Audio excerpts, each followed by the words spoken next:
Rescue me. Great song, isn't it? Fontella bass, 1965, a golden oldie.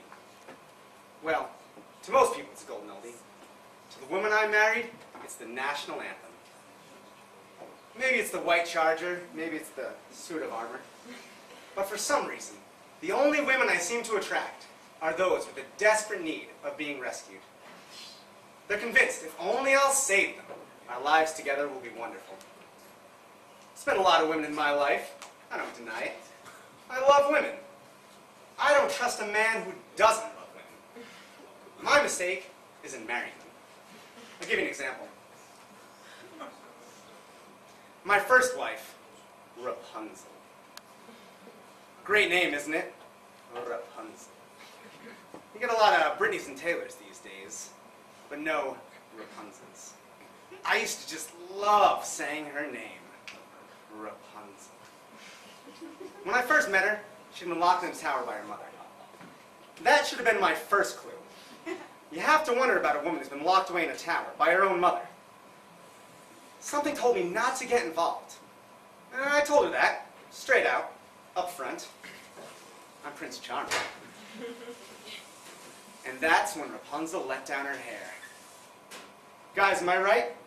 There's nothing sexier than a woman who at just the right moment gives her head a little shake and unleashes long cascades of flowing hair.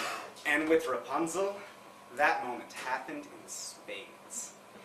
She shook her head, and those golden locks started flowing and cascading, and they never stopped. All I could think about was what that hair would look like spread out across a pillow. So what's the first thing she does after the I do's? She cuts her hair. It's too long. It's not practical. It interferes with my backhand. I thought you cared about me. You only cared about my hair. My mother was right about you. Before the marriage even got going, it was over.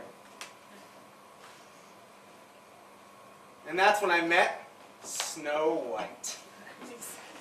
If I went for a ride in the woods to clear my head, and there she was, Snow White. If ever a woman was misnamed, it was my second wife. She lived with 7 guys who worked in a mine, for Christ's sakes. Trust me, cooking and cleaning wasn't the only service she provided. There's a good reason they whistled while they worked.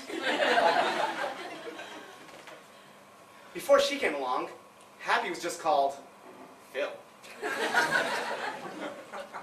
course, I didn't know any of this at the time. She told me she was only there because her mother, her stepmother, I can never get that relationship straight, had cursed her to a life of servitude. I was a little nervous about getting involved, once burned and all that. But when she looked deep into my eyes and told me I was the only man she could ever eternally love, on a scale of 10, she was a 17.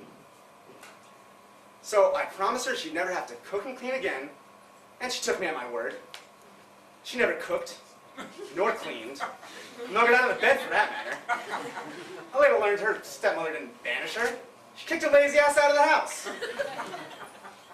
Which brings me to my last wife. And I do mean last wife. The doctors told me she had a sleeping disorder. They couldn't quite pinpoint the cause. As she told me in private, that her stepmother had put a curse on her. I'd heard the wicked stepmother routine before, and I wasn't buying. But when she looked deep into my eyes and told me I was the only man who could ever make her eternally happy, well, from where I was sitting, there's no way that face or that body could possibly tell a lie. I won't get into the ugly details. You know the rest. But let's just say, when we did finally sleep together, she actually slept. So I'm a 3-time loser. What's the point? The point is, gentlemen, take advantage of my story and my experience. And be very careful when a woman tells you you're her Prince Charming. Now, in my case, that happens to be true. But what man doesn't think he's Prince Charming when a beautiful woman tells him he is? And ladies, you know what I'm about to say is the absolute truth. You all become instantaneously irresistible the moment you tell a man he's your knight in shining armor.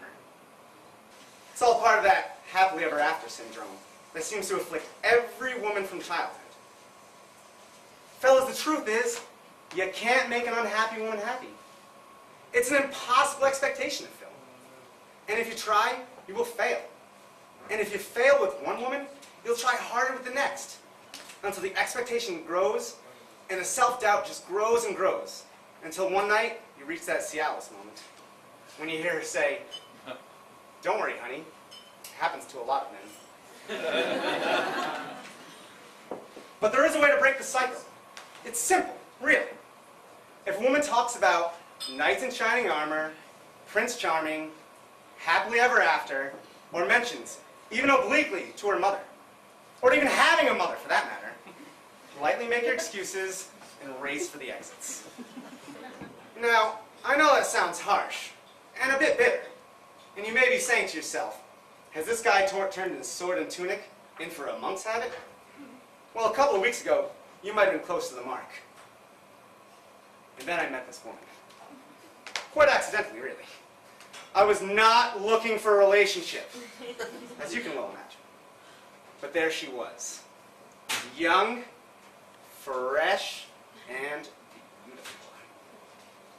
We danced, we talked, and the whole time I kept thinking to myself, she's smart, she's independent, and she hasn't even once mentioned her mother. She could be the one. Then around midnight, I went to the bar to get us a couple drinks. And then when I came back, she was gone. Just like that, gone. She didn't even tell me her name. I'm Prince Charming, for Christ's sakes. A woman doesn't leave without telling me her name. And then I started to wonder, maybe she's in some kind of trouble. Maybe there's something I could do to help. So I started looking for her. But I don't have anything to go on except for this shoe. So if anyone knows a woman missing a Monologue Blahnik size 6, have her call me.